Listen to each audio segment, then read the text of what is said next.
Hey guys, it's your boy Pat. Welcome back to the next episode of the Hollow Down Cigar Lounge podcast.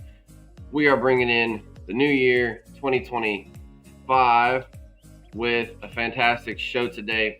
So first thing, we're going to bring in our boy Chad that y'all are used to seeing on the show. Say what's Happy up, New my Year. man. Happy New Year, my man. Well, we've got what I think is a nice surprise, and I'm not going to tease you for very long on the side here, but we're smoking a cigar for this show that we have not had the pleasure of doing on this show yet. We're hitting up Fortaleza y Libre today. So we've got a surprise that we actually get to bring Greg Free from this cigar company onto the show. So what do you say we bring him in? You think that's a good idea? Let's do it. I'm excited. Let's do it. Hey, Greg, how are you, sir? Doing great. Thank you so much for having me on. It's been a small project in the works for a little bit once we got some of our remote recording abilities set up. So before we start talking, what do you say we actually hit the cigar up and start smoking? Well, I got a head start on you guys. My apologies. Oh, I am never going to be upset about you smoking a cigar. That's just the way it is. I just know I'm going to run my mouth for a minute at the first. So, well, we are smoking today and we're going to let Greg kind of go into this here in a minute since he's here with us, but we're smoking the Segundo Viento, which is second wind. You may see Fuerte Libre, or you may say Fortaleza y Libre. We will also get into that if you're unaware. And I'm going to light this puppy up. But while we do this, since you have the pleasure of being able to smoke first, Greg, do us a favor.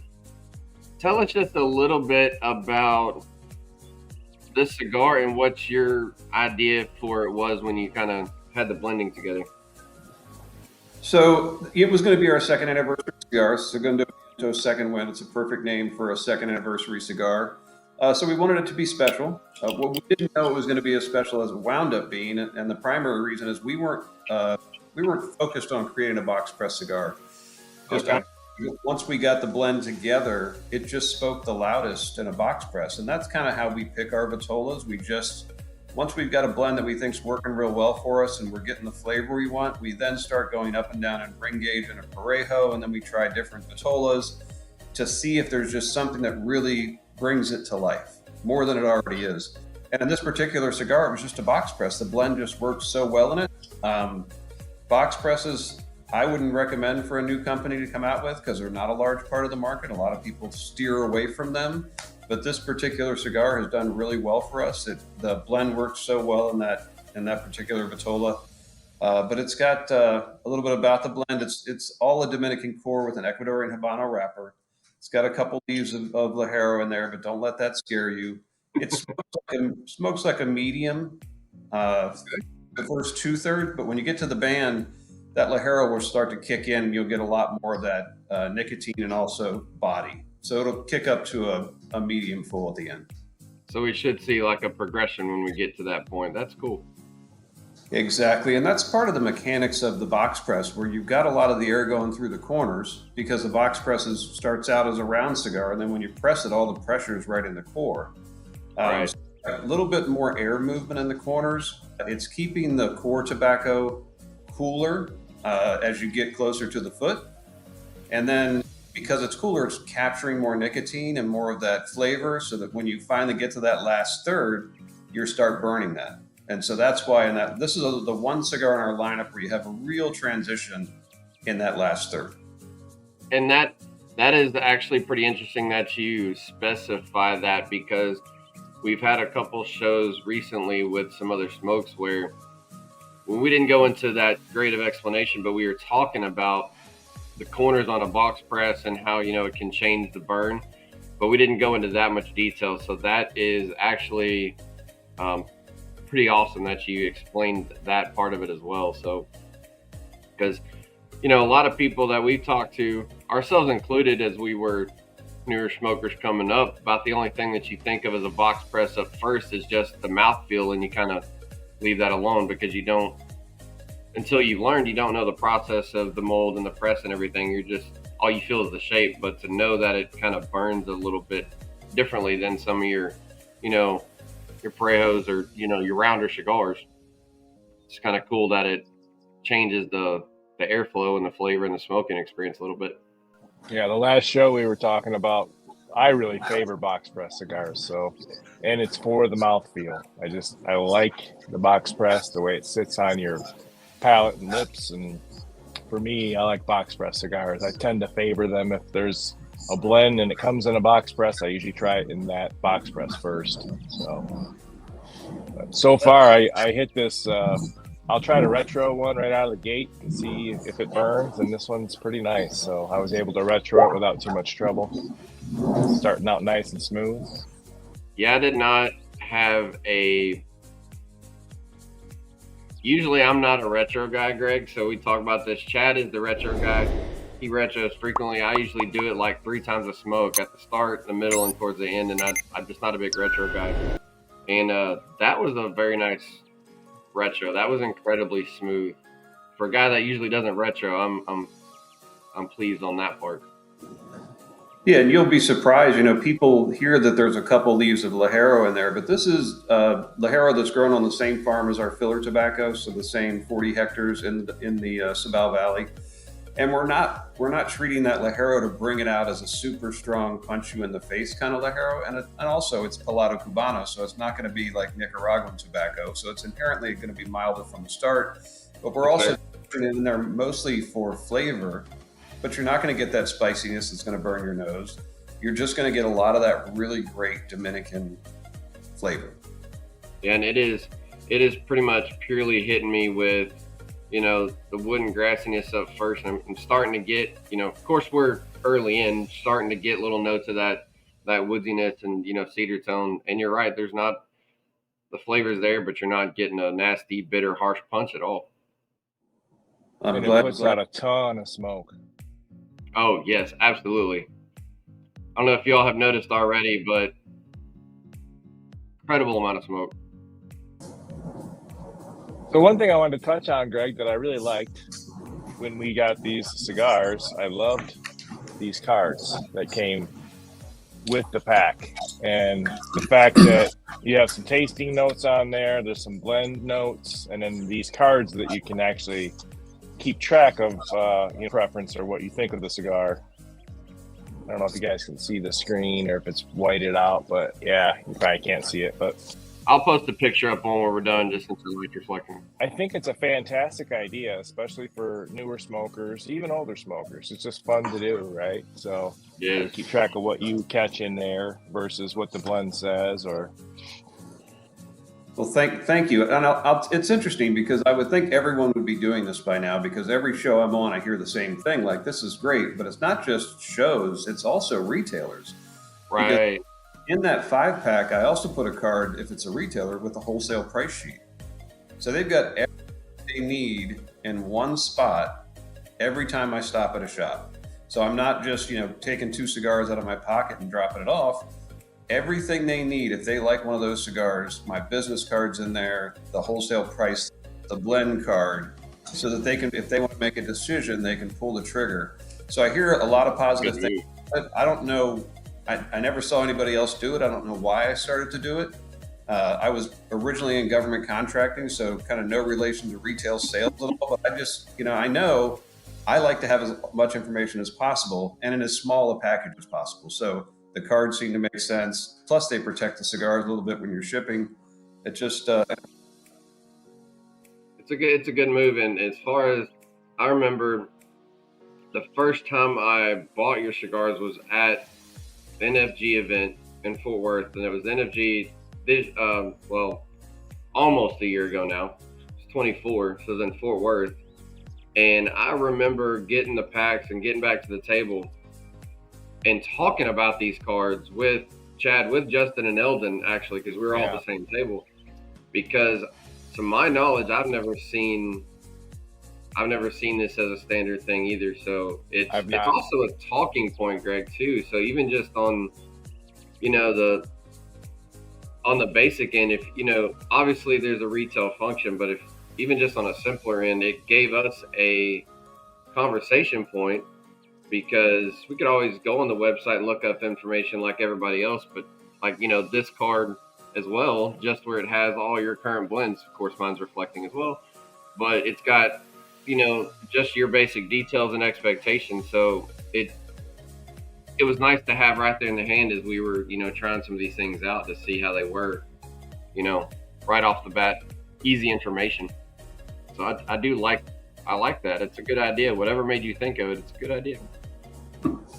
Thank you. I appreciate that. So while we let this first third marinate a little bit,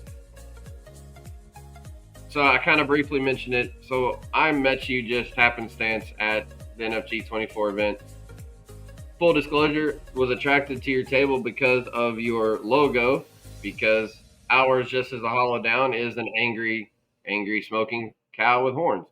Yours, if you see on the band, you've got the bull going. So that was just my pull to go talk to you, and then took about 2 minutes to realize, hey, this would be cool to have you on the show. We just weren't doing remote sessions yet, so we took a little while to figure that out.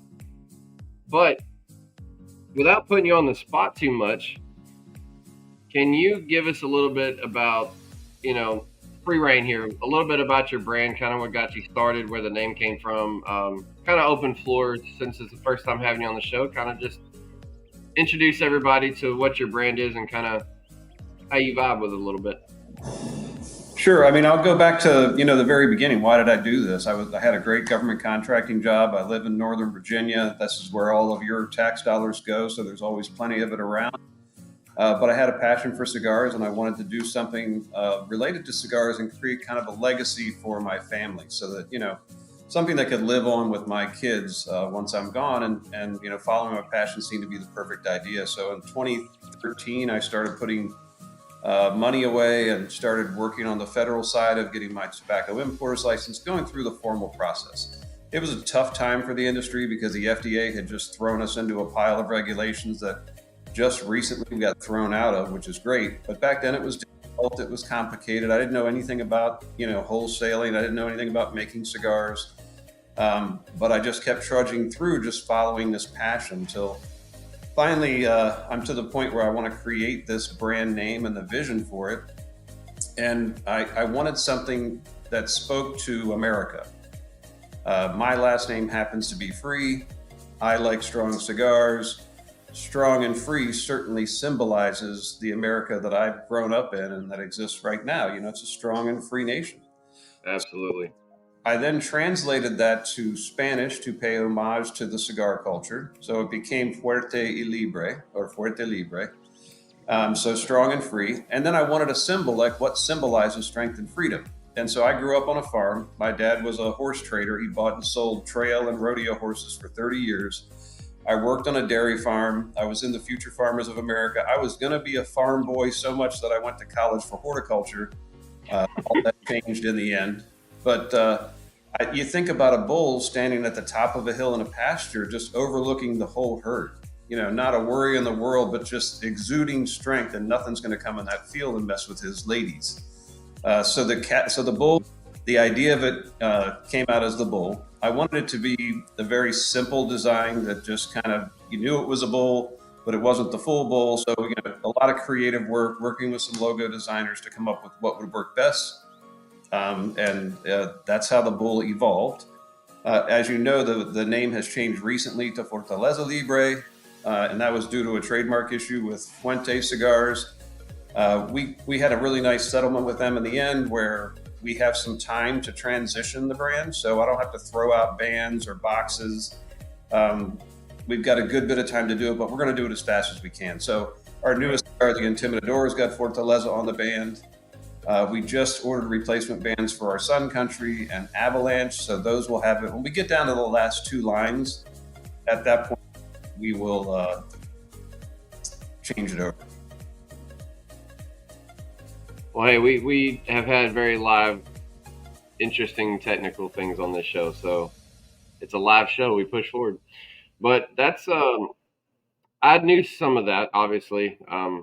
I directly asked you because I wanted to make sure I understood. Because I remember, seeing both bands. The in Intimidador is actually the first, if I remember right. I think that was the first one of yours that I had actually smoked. It just happened to be the first one that I grabbed, and ironically, as a Marine Corps vet, I'm going to call it like it is. It was the color of that band that made me want to smoke it first. So, the red, blue, and the silver. So, yeah, and just the color of it, which kind of goes into the, without being too corny and direct, it just is exactly what it felt. So you have that, patriotic aspect and the national colors and the whole thing, which I didn't realize was that directly your reasoning and your kind of passion. I literally just assumed that it was as simple as a coin off of your last name, but it's nice and interesting to know that it goes even deeper than that. So when a presentation works well, which it apparently had the exact correct reaction for me, as was intended, it's kind of interesting to know, and we all like stories and the nostalgia and history around cigars and where they come from. So it's pretty cool to know that that's actually where your thoughts came from. And I did not realize that that's where your vision for the bull logo came from. So that's a pretty neat aspect as well. I have a question. So my question was, Fortaleza, what does Fortaleza mean in Spanish? So Fortaleza is strength, and it's a very common word in the kind of the history of cigars. It always indicated strength. So Fortaleza makes sense. Fuerte means strong. Fortaleza y Libre doesn't form a true statement in Spanish. It's not the proper way to say it. But I already had FYL Cigars as my website, and nobody can pronounce Fuerte, and well, not nobody. Most people can't pronounce Fuerte. Most people can't pronounce Fortaleza. They just know, and this was really kind of the history of the band development. They know they're going to look for the bull, and they're going to pick the color. So each band's got a color specific to that line. But they know what the bulls look like. They don't need to be able to pronounce the name. I don't pronounce the name, but going to Fortaleza from Fuerte, it was the easiest transition for me. And you already had the website in place at that point too, the FYL Cigars. So that was correct. So yeah, you didn't have to change any of that either. And that's huge. I mean, think of all the things I have to change. I mean, I've got to change, the logo on my shirt. I got to change that on, all my jackets and swag and the background materials. You've got to, register as a doing business as. It's everything. It's tens of thousands of dollars to make a transition like that. Not something that I wanted to do, but in the end, you got to move forward. At some point, you got to give up your fight. And move forward. So that's what we did. And we're moving forward with Fortaleza Libre. And we're doing some fun stuff. So I'm happy with it. And the note on the translation is, I'd looked it up ahead of time just to kind of see what the phrasing would translate to. And, of course, independent words, strong and free. But when the closest it had as a pairing was strength and freedom. So, I know some companies will actually, when you're talking about the strength profile of a cigar, instead of using, intensity scale or strength scale, they'll actually put, Fortaleza and then, have it. So it was, I kind of figured that's where you were going with it, but wasn't 100% sure. So, but it's nice that you were able to have that transition period, because from a owner standpoint, I can only imagine how much of a nightmare that would be if you did not have that ability to process down. So yeah, it's a little overwhelming to see some of the things I'm still having to change. I have coins that I created in the very beginning that were my original business card. They've still got Fuerte on them. So there's still things that it'll be a while. But again, it's just the bull. That's what people see. That's what people know. Yeah. The names. That's what made me walk over to you, And probably even without our logo that way, I probably still would have, just because the visual aspect.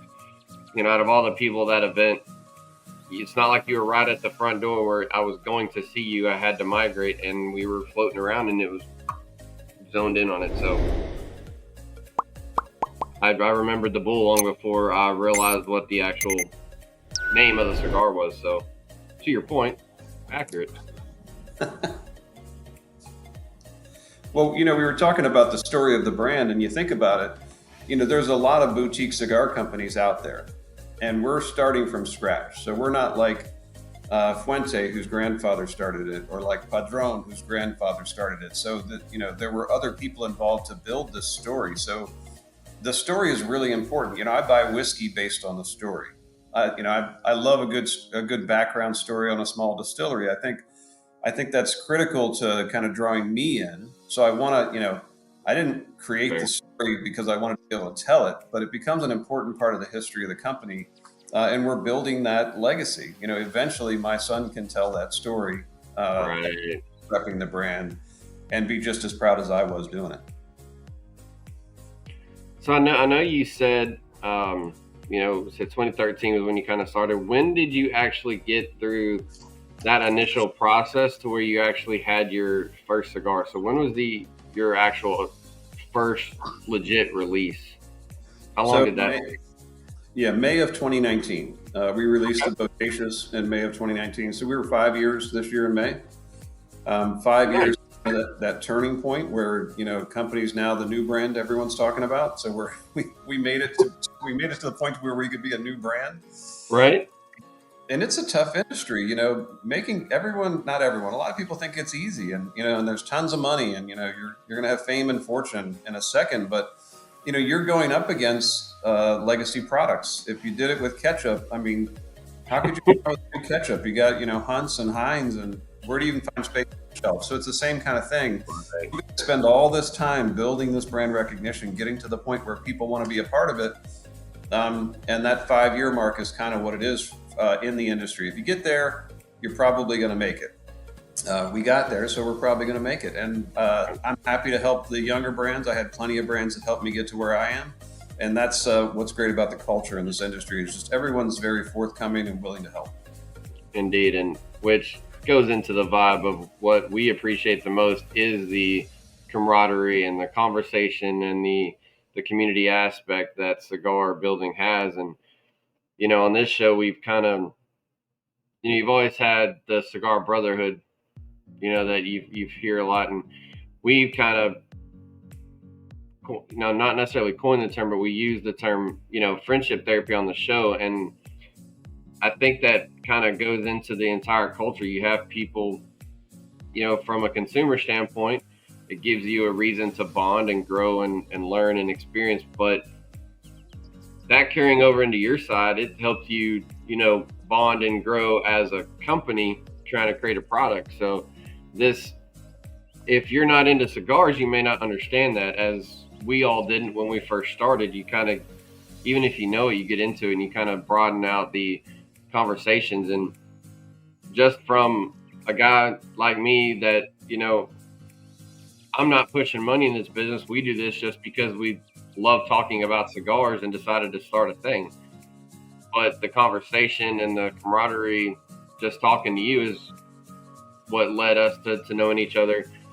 And in the industry, I'm nobody, but that wasn't, that bond was enough. So imagining that type of bond on a grander scale, you had people to help you come up. Obviously, you're going to turn coin when it's time to help somebody else, and then you just keep growing the industry. And it's kind of a fantastic concept that not a lot of product industries have the pleasure of experiencing, like you do in tobacco.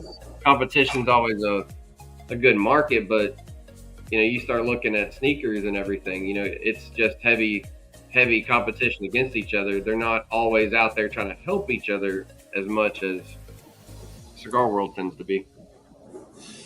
Yeah, it's a very unique industry. Coming from government contracting where nobody shared anything with anybody, to an industry where Right. you have a conversation and get right down to the cost that people are paying for tobacco.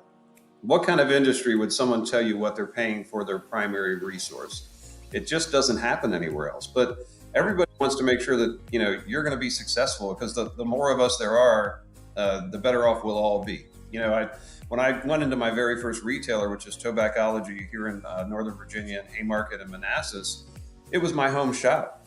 And I said to him, I want to give you a 6-month exclusive where you're the only shop that carries them. And he's like, why do you want to do that? And I said, just because I don't want you to have any competition. I'd like you to be able to sell as many as possible. And he said, Greg, the more shops you're in and the more people find your cigars and smoke your cigars, the more I'm going to sell. It's not a competition to him. And that speaks wonders about the industry. And I would say, 90% of owners are like that, and 90% of shop owners are like that, brand owners and shop owners. So you do have a few that are very competitive and, want to push you to the side. But from a manufacturer's perspective, I'm very fortunate to have found the Boutique Cigar Association and become a member. They have 35 member companies in that association, and they have monthly meetings where we all share everything we've learned, whether it's the cheapest place to buy a piece of swag, or the best place to buy your sampler bags, or who's the best tobacco importer if you don't have your own license. All of these things are being shared collaboratively, which seems like it shouldn't make a lot of sense, but in this industry, it just does. Since becoming a member of the BCA, I'm now on the board of the BCA, and we're doing really cool and exciting things that are going to bring attention to the organization, but also just bring attention to the culture of craft cigars, the small manufacturers, and what makes us special versus the large guys. One thing I wanted to ask you, Greg, was where do you guys roll your cigars? So we use a small factory in Tamboree called El Hoyito, and we have used them from the very beginning, and they're responsible for all of our cigars, all of our rolling, most of our blends. I've done a couple, but for the most part, they're doing all the blending. And they're just a great family-owned small factory. They're building a new factory to create more space for production right now. They're reinvesting. It's the second generation, kind of in every position. Like the owner was the son of the original owner, and the master roller is the son of the original master roller. And the ladies that are in the banding room, they're the daughters of the ladies that used to work in there before. So it's just a great family organization. And that's really what these small businesses bring to the industry. We're not conglomerates. We're just helping small businesses grow. Yeah. You said that was where? In Tamboree? In Tamboree, which is just outside Santiago, kind of on the edge of the Cibao Valley where all of the tobacco is grown in the Dominican. So everything's being rolled there. Are you trying to focus on, as a company, not individually, are you trying to focus on Dominican tobaccos, or are you open, as the future goes into using all regions, or do you have a preferred preference, or does it matter as much to you where it comes from? Or so when I started the company, I was going to be a Nicaraguan cigar company. Okay. In 2018, I had a trip planned to take the whole family to Nicaragua. We got a beach house. And then my oldest son and I were going to drive up to Esteli, visit 3 factories, pick one, and the rest was going to be history. Unfortunately, in 2018, the dictator of the country decided to lower Social Security benefits and raise the Social Security tax, amongst other things. And there were riots in the streets, and my family didn't feel like it was the safest place for us to go. And I said, they're going to solve this. It was January. We were going in June. They're going to fix this. It can't go on for long. Well, it just went on forever. So I ultimately had to go back to El Hoyito that I had been working on some blends with anyway, and become a Dominican cigar company. And I haven't looked back. But that doesn't mean that it's interesting. People will say, I don't like Dominican cigars, or I don't like Nicaraguan cigars, but almost all cigars from both of those countries have tobaccos from other countries. right. So there's this idea that, I don't like Dominican cigars, so I'm not going to smoke your cigar. Well, my Intimidador has Nicaraguan tobacco in it. So it's you just have to expand and grow in the way that you're going to. You have to hopefully preach to people this idea that it's not just a Dominican cigar. The one you're smoking's got an Ecuadorian wrapper on it. The core of it's all Dominican. The Intimidador's got some Nicaraguan in the filler. It's an evolution. It is harder and more expensive in the Dominican to produce a quality premium cigar because labor costs are greater, and the availability of tobacco is not as broad. because the Dominican Republic protects their local growers by having a 20% tariff on all imported tobacco. So it costs more. That was one of the reasons I wanted to go to Nicaragua, because I could get Dominican tobacco there and not pay a premium and create whatever blends I wanted, and the cost of labor would have been less. But it's tough when there's a dictator. There's things that can happen that are unexpected and unpredictable. You think about Padron, who had a factory in Nicaragua before there was a big, I'll call it a revolution, and they basically couldn't produce cigars there anymore. And he had already built a factory in Honduras because he saw this coming. So he moved all production to Honduras until everything settled down, and then he moved all production back into Nicaragua. So it's a little bit dicey there. I do think that in the next year or two, I'll pick a factory in Nicaragua to create some blends for me. Okay. And that's part of the evolution. But I will never, lose my friends at El Joyito. They've done great stuff for me. Hopefully I've done great things for them, and we're just growing together.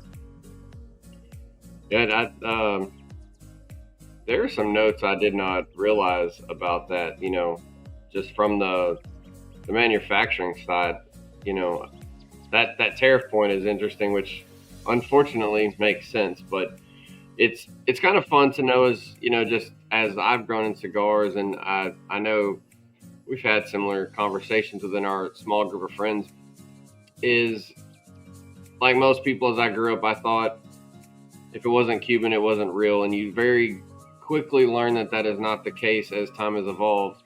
And, now even in the sense of New World tobaccos, we kind of lean towards Nicaragua, but you've got the big four now, them, the DR, Honduras, and Ecuador that are all producing, as well as some others. But, and, now you've even got the Mexican San Andres coming in. So it's no longer just that single little pocket of geographical location where these good products are coming from.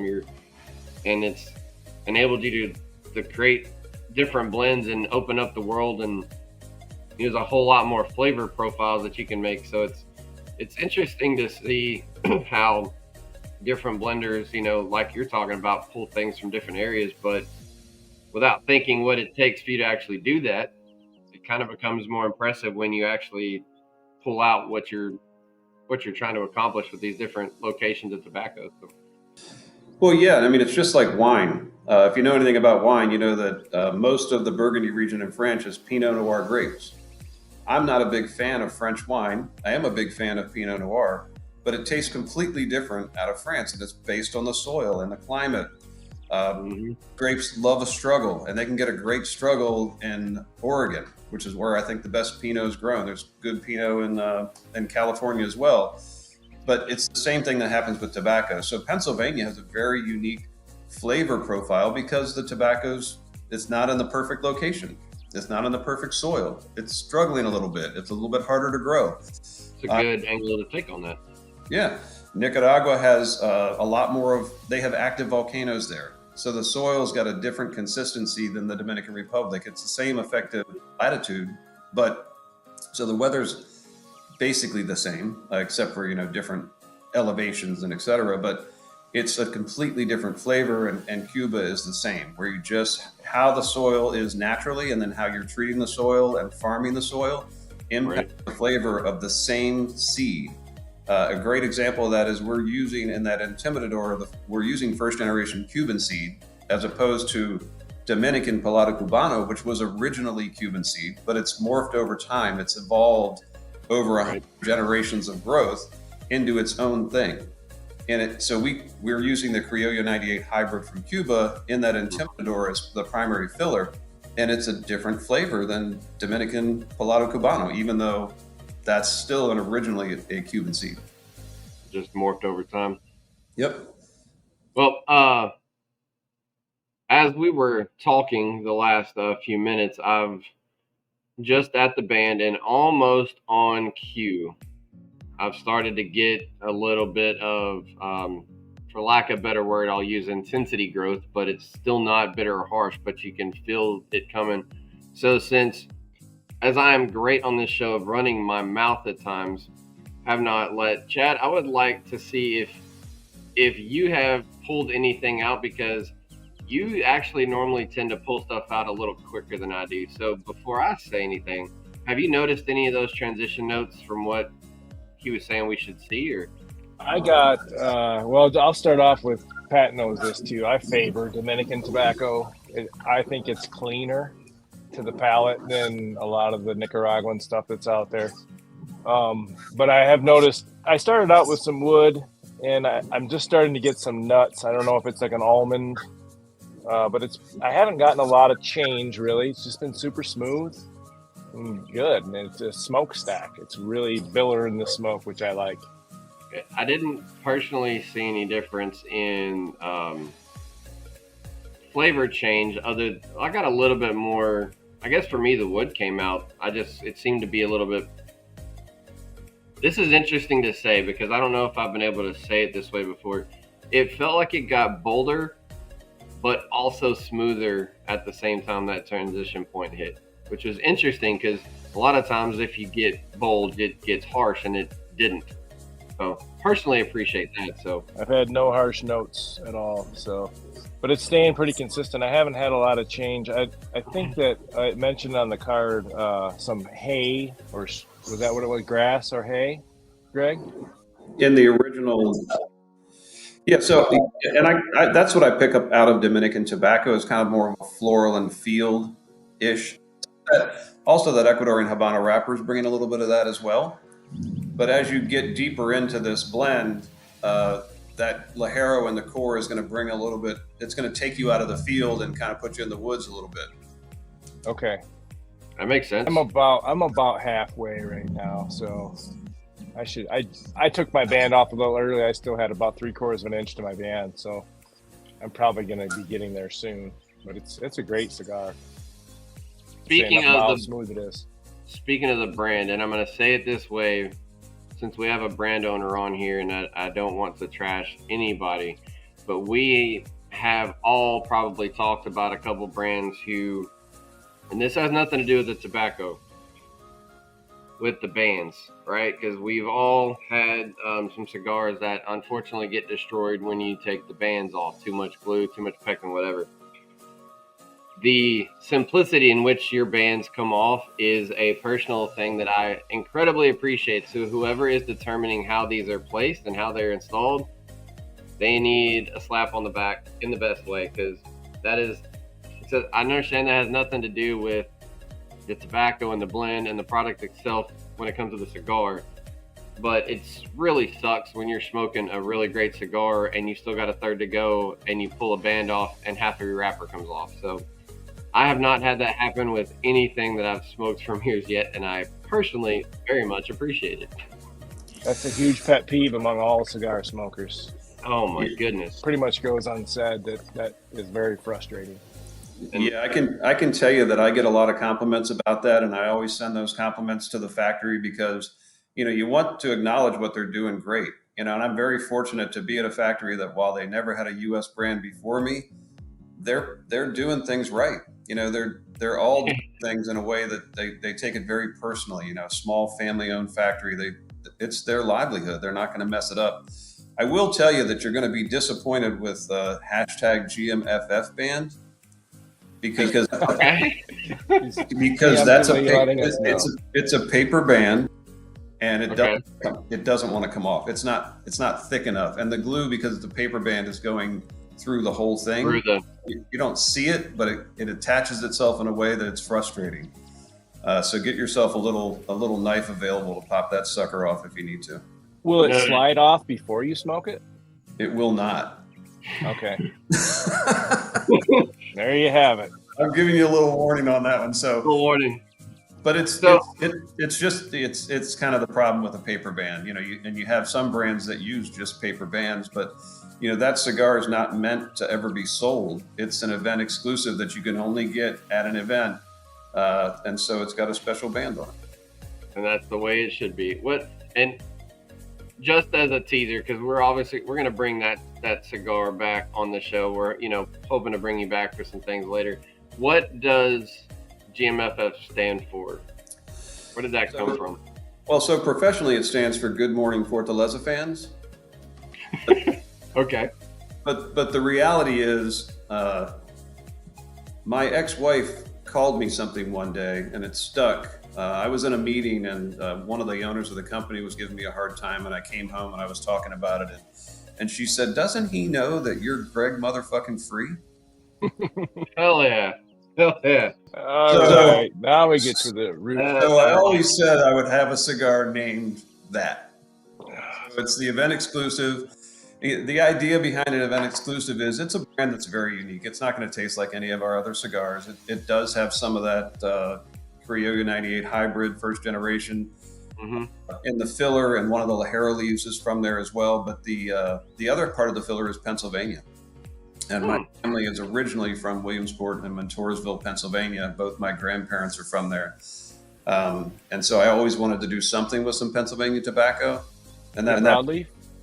is not broadleaf. It's just Pennsylvania filler. So Okay. Interesting. broadleaf's very expensive. It's hard to grow. It's a smaller plant, not as much production per acre. But there's a lot of other tobacco being grown in Pennsylvania that's delicious. So that cigar is also in a Lonsdale, which we don't have in our lineup. So it's unique in a lot of ways. And I want it to stay that way. And actually, that cigar is going to be released this month in January at a shop to be announced soon in a press release. Okay. So it'll So be an exclusive for them then? No, it will not. But they'll do the first event where it's handed out. Okay, so you're going to make it a mainline product. It will never become a mainline product. It'll just be handed by me to people that purchase cigars at events. Okay. okay, so you're still going to use it as an event cigar. It's just going to have a little bit more release to it, I guess. Is Yeah. that the right way to say that? Well, you won't be able to buy one. So the only way Okay. to buy one will be able to come to an event. Gotcha. Actually, the idea is that cigar does really well, and then we release it as a regular line. But when we do, it'll have a different name. Makes sense. Okay. And in fact, that cigar has already been named. So I'm hoping it does well and it's going to be released. So far, we haven't pulled any of our lines. Everything just adds value because that's kind of our process. We're not in a rush to come out with something every 6 months or every 3 months. The calendar doesn't dictate our schedule. It's really the blends that tell us, when are we going to come out with another line, and it's going to be something that's unique to the line that adds some sort of value. And we go ahead, Chad. I was just going to ask, as a brand owner, how much time do you spend down at the factory during the process of even maybe like on a new launch, or just periodically going down to check on, things? So we're there at least twice a year, sometimes 3 times a year. And we don't have to spend a lot of time. Really, it's just about the business connection, going to the farm, verifying how things are going, testing new tobaccos in the warehouse, working on some blends, although I haven't had to work on any blends myself in a couple years, because now that they understand what the American market wants, the factory, who's the master blender, when I go to the factory, they hand me cigars. They're like, "You've got to try this. You've got to try this. You've got to try this." And they're knocking it out of the park. Every blend since the Sun Country has been theirs again. So the first 2 blends were theirs. I got the 2 in the middle, and then the last 3 are their blends, because honestly, they're doing a great job. Why do I want to try to take on something that they've been doing for decades? Yeah, for sure. My limited experience, which I claim is around 55% of what I need to know to be a brand owner, learning every day. So which, in case I've got these orders, which 2 are the middle 2 that was your blend before it went back to theirs? So the Midnight Bender was the first one. Okay. And keep in mind, they were a Dominican factory making cigars for the Dominican market. They didn't produce anything over a medium. It's just not there. Most of what they made was very mild. I was at the factory, and we were testing tobacco off of the pilons in the warehouse just to see what we might want to blend with. We went to lunch, and I described the blend to them, and it had double Lajero, and it had San Andres wrapper, and they had a sidebar in Spanish. And my ex-wife was from Panama, so I understood all the bad words in Spanish, including idiot and moron. And so they called me some names to each other. He doesn't know what he's doing. This is never going to sell. It's way too strong. And at the end of it, I said, I hear what you're saying. And their eyes got big, like, how does he know all those words? And I said, but let's go back and roll them. And even after we rolled them, they still weren't happy. And they said it wasn't going to sell and I'd be out of business in 6 months. But we released it and it became our number one seller. So similar story with the Sun Country, only they added the word blasphemous because I was putting a full body core on a mild Connecticut wrapper. And they said, so I was an idiot. I was going to be out of business in 6 months. It was too strong. It would never sell. And the Sun Country is still our top seller. Okay. It's, at some point, Cuban cigars had to go above, what was the old standard? A whole massive 38 ring gauge, I think, was the thing for a long time. And at some point, there was an idiot somewhere that went a big and said it's never going to sell. And here we are. Of course, America, we tend to do things a little bigger. My favorite cigar size is the Gordo, and that is nothing to do with the fact that I have big hands, so it's easy to hold. Smoke everything in between, but if I'm picking one up, I go to that, and that has nothing to do with the blend. That's because of these paws. And at some point, that was blasphemy as well. So at some point, somebody has to make the quote-unquote industry mistake that turns into something good. You have to try it the first time, Yeah, and say what you want about flavored cigars, but Acid is one of the number one selling cigars in the world. And my first cigar ever was an Acid. It's not one that I would go back to now because my palate has changed, but that was where we at 15 years ago. That was my introduction into cigar, like real cigars. I'm not talking about the machines and the swishers. Like when I actually got into real cigars, that was my introduction. So it served a purpose for me and opened the door for me to get into new stuff. So yeah, and that's why you can't poo-poo that brand because they are a stepping stone. Indeed, an introduction.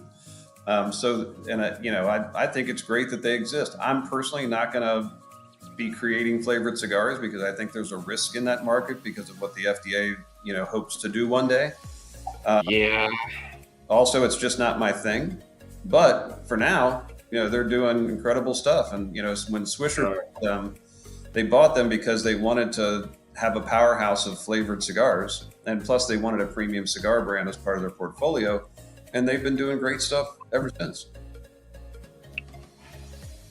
When they first came out in '99, I remember because I was in the cigar shop and I thought that was the coolest thing ever with that guy on the motorcycle on the box. And I bought a handful of them, took them home, put them in my humidor, and I smoked them. And I used to smoke quite a few of those, but that was on round one. I smoked for a long time, Greg, and then I stopped and then I started again. So I'm speaking of my first smoking time, about 6 or 7 years early on in my 20s.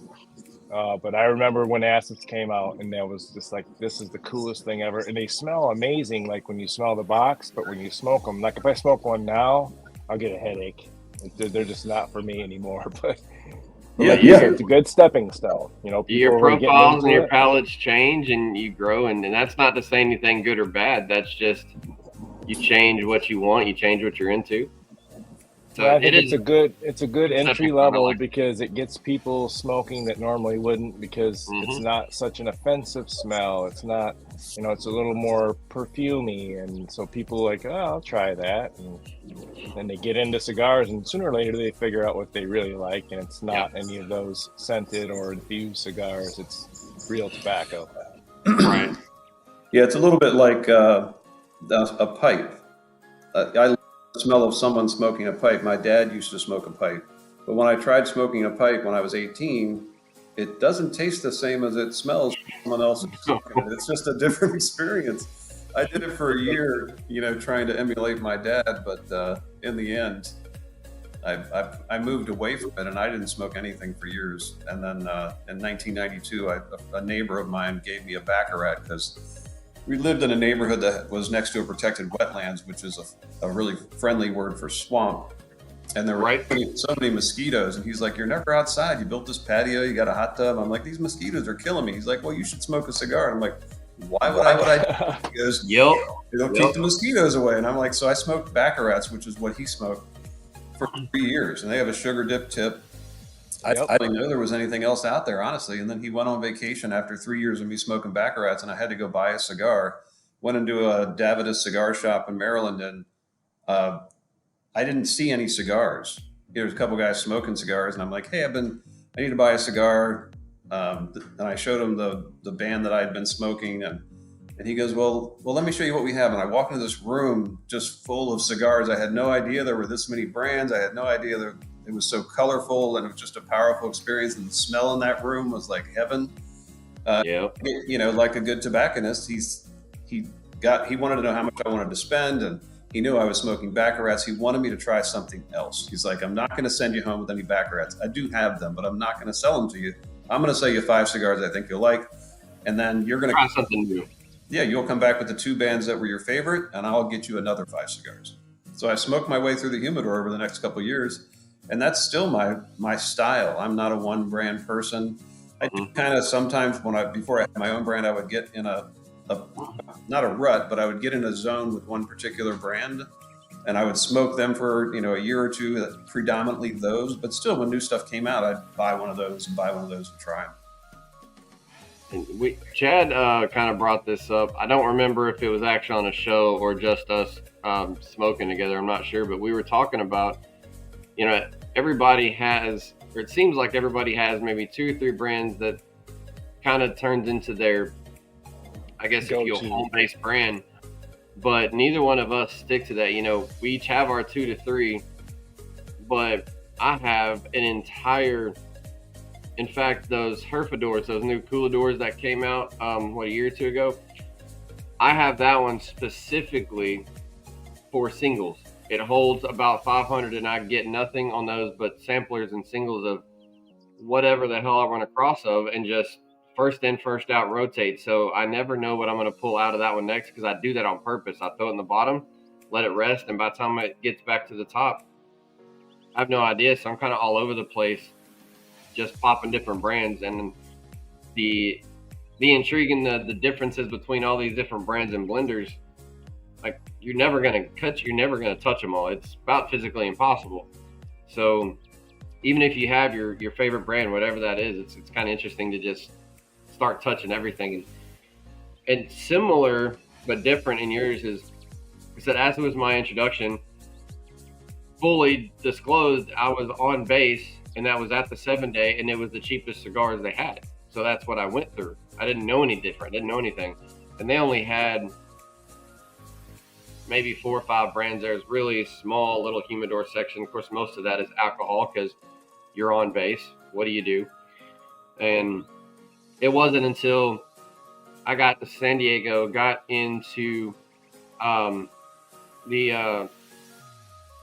Grand Havana Lounge downtown, where I actually saw a real humidor, and it was eye-opening as well. Like, oh my God. And even he's like, dude, we don't sell that much. Like, because they have their own cigars, so they focus on their own, and then they sell some other stuff. So it was very eye-opening to walk into what a real humidor should be and realize that there's a whole world of things out there. Yeah, to touch on Pat's point, like, I have like 3 or 4 brands that I buy a lot of, and then we do within our group just tons of cigar trading. So I'll send him 15 cigars, and he'll send me 15, and they're just 15 random cigars that I've never had, right? And I do this with 4 or 5 guys. So I constantly have 50, 60 cigars, singles that I've never tried, that I've just worked my way through. And that, to your point, it's good to just keep trying different stuff. I still smoke all the same stuff I love, but then I'm always trying something new too. So keeps things fresh. I really enjoy that part of our community. I do. I'm glad that we started that, and and we guys that have watched the show know it. Kind of talked to Greg a little bit. He's learning how we do things, and we try to have that homeboy aspect, and we created that group solely. We're not bound by our own retail store. And nothing against those groups, but they're focusing on their products, their type of thing. Is we wanted something that could be open. We can trade with each other. There's no sales, so we're not violating any rules or anything like that. It's a friend to friend type of thing, and we're able to come on there and just talk about it and share pictures like any other group. But we've kind of created this trading concept because we're not retail bound to anything. It allows us to explore and try new things, and I think we've all gotten some cigars that I would have either never touched or, some due to price, some due to color, some due to flavor, I would have never thought was good, and it's turned out to be fantastic. So good palate broadening in a way too. And I'm getting really close, and unfortunately, we're going to run out of showtime. But I'm going to end up nubbing this cigar before it's over, which is a fantastic sign, because there's some cigars you get down, and I don't know how well this will. I'm at this point, so we're right there at the end, and some cigars, this is where some people you put them out because it starts getting harsh. And again, to your point, as that transition to that band, it's still, you're getting down to the heat of it, and it is still not bitter and harsh. So, and full disclosure, I would say these good remarks if you weren't on the show with us. This is just honest feedback. This is a good note for me. Awesome. Thank you very much. It's like I said, we don't release a cigar until it's time, until it really speaks to the brand and adds some value. That's a very unique line for us. It's not a top seller because it's a box press. A lot of people don't buy them, but I'm not getting rid of it because I love that cigar, especially in a Robusto. It's just a great expression of that blend. So what all, I looked, but I forget, what sizes do you offer this one in? So that comes in a skinny Toro. So it starts as a 6x50, but when you box press it, it looks like it's about a 42. And then the Robustos actually starts as a 54x5. And so those are the two sizes, just the Toro and the Robusto. For some reason I was thinking there was a third one, but apparently I was incorrect on that. No, I mean, sometimes we come out with just one Vitola because that's where the blend just operates the best. Sun Country came out in just a Toro. And then a couple years later, we released it in a Corona, which actually I think is a better expression of the blend. But if you look at shops, and there's a lot of surveys done by PCA, one recently said that 90% of shops said their number one selling size is a Toro. Mm-hmm. It's really hard to convince shops to carry sizes that are not their number one seller, especially as a new brand. So we have released our first two lines with a Torpedo. Both of them had one. I thought the blend worked really well. It was a smaller ring gauge, so a 6x50. But they don't sell. We actually discontinued that line at one point, sold one shop the 75 boxes we had left. And he sold them all in 2 weeks because he was a shop that people, like that culture in that shop, people just really like Torpedoes. And I'm a fan of them because of how you can adjust the airflow. I love Torpedoes. Cut. But he sold them all. He's like, I want to get some more. And I'm like, well, I sold them at a discount to you because I'm discontinuing the line. I said, but I'll make more. And so I brought them back, and now they're still selling enough to keep them viable, but it's just, Toros are the number one thing. So that's what we produce the most of. Yeah, one of the things I'll say about this cigar that I noticed was the whole time I was drawing on it, it never got hot. Even now, when I'm back here, I'm pulling on it, and it's not getting hot at all, which speaks to, I think, what you were talking about earlier, Greg, with the way it's constructed and the airflow. Would that have something to do with why it's not getting hot? Exactly. Yep. Absolutely. And it's the blend too. It's creating a blend that's balanced throughout. So you're not getting a core burn that's going to bring heat down closer to the foot. But because that airflow is on the outside, it's keeping that from happening. It's a nice balanced approach to smoke. I feel like I could smoke just as fast or as slow as I wanted, and it would stay the same temperature. And that's a point to the actual rollers actually putting this together, because we have had a box press recently that it tasted great, but it was almost like it had too much tobacco before it was pressed. And so the corners weren't getting that airflow, and we were getting these. Luckily, it didn't change the flavor for us, we don't think, but it was almost creating these harsh burn lines on the side because you could tell that it wasn't quite getting that airflow. And that's just a matter of just one little extra bundle before, it was rolled. And so that's just also a note to that, the factory you're using is doing a good job of rolling these. It didn't get soft and spongy until you're down here, which you expect, because I'm running out of cigar, unfortunately. Mine had a super open draw, which I love on any cigar. I prefer an open draw. Right. I don't know if that's something you do specifically, Greg. Is that one of your trademarks in your cigars? Do you try to roll them with open cigars? It's interesting because we're doing something a little bit difficult, and most smaller brands do this. So if you're producing 1 million cigars and you can save a penny on each cigar by putting a little bit less tobacco in, you do. So you find, some brands will have less tobacco. The larger production brands will have less tobacco because, pennies become millions. Right. Production is high.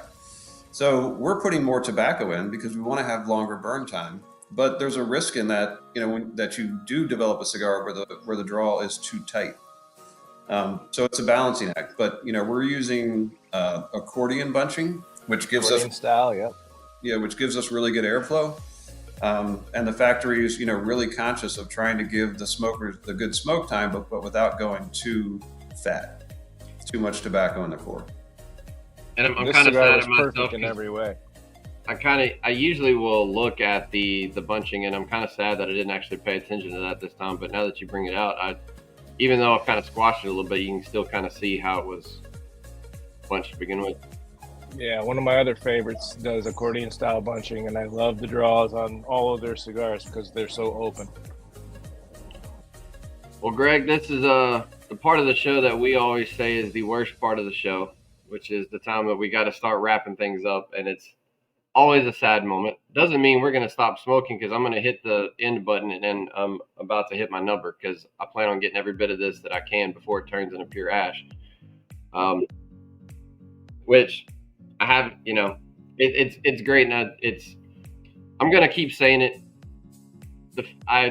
Not to beat a dead horse, but also kind of on purpose to beat a dead horse. It's not that bitter tone, and it's probably the most impressive point to me above the flavor is that it's even when it got into that last transition, it just didn't turn bitter, and that's a tricky thing to do for almost anybody as all your heat just starts focusing into one part. So, purposely, give you and your team accolades for blending this one. I think it's a fantastic cigar, and it's something that somebody that hasn't tried or never heard of your brand, this is a good place to start. Absolutely. Thank you very much. I don't want to leave without saying that we're very excited about coming out with a 5-pack sampler. The bags they've been produced and they're on the way. That's awesome. So we'll have samplers available to shops really at the end of this month, January. They should be coming out. So okay. That added to our wholesale price list. It'll be a nice entry place for people to kind of try 5 different lines in a nice sampler pack. So we're that, and then also that event exclusive. So it's going to be a fun beginning of 2025. Where would someone be able to acquire your cigars? Just so people would know. On our website at fylcigars.com, there's a retailer section. Okay. And there's a couple retailers that have an online presence. Tobacology is one of them. Also, Underground Cigars has an online presence. So if you're not close to one of our shops, those are 2 shops that do a really good job at shipping. It's a very efficient process. You don't have to talk to anybody. They'll just send you cigars. And Underground, I actually learned about them as a shop before I realized their presence with NFG. I did not realize they were the same too. So from an online presence, Underground is at least one I can personally vouch for. So I have gotten things in person at events, but I've also done a few shipping things with them. So at least that one I can personally state for as a independent retailer, I guess. Yeah, I love the idea of samplers because it gives people the opportunity to kind of go through your line and try, one of each. And, I'm sure you're putting your best foot forward and putting the 5 in there that you prefer the best or you think might be the best. So that's a great idea, and it's a great way for people to try your whole line or most of it, right, and get a good feel for what you're all about. That's exactly where my brain was going is, now that, as he referenced the 5U, you've hit that new brand mark. Now you're going to have people start kind of learning about it that didn't know, like I did last year. And it's a great way to jump into it. So that's a good move. But man, I absolutely hate this part of the show, but we got to do it. So, Greg, I appreciate you coming out. I'm glad we finally got to work out, the remote thing. And we've done a few episodes now, but I didn't want to bring you on prematurely before we kind of had everything lined out because I wanted to And of course, the internet god still got us today. You know, I'll have some editing to do to get rid of some weird moments, but it's a live show. It happens, you know. Well, it's not live production, but it is recorded live. So we are just human beings doing what we love, and things happen. So, but we are hoping to continue this, you know, periodically bring you back on. You know, we're going to, the first few shows I plan on, you know, obviously smoking some of your cigars with you like we did this time. It's one thing to read the notes and then us talk about them. It's another thing to hear about it from the guy behind the scenes actually helping produce these. So it's a pretty awesome mark. So look forward to doing some other shows with you in the future. And I hope you've halfway enjoyed it as much as we have had, you know, having you on here with us. I had a great time. Thank you so much. I really appreciate you having me on. I'd be happy to come back on again. We'll grow together in 2025. Absolutely. And for everybody out there in Hollow Down Land watching this, thank y'all for hanging out with us. And you all know the drill. Stay safe and hollow down. Happy New Year.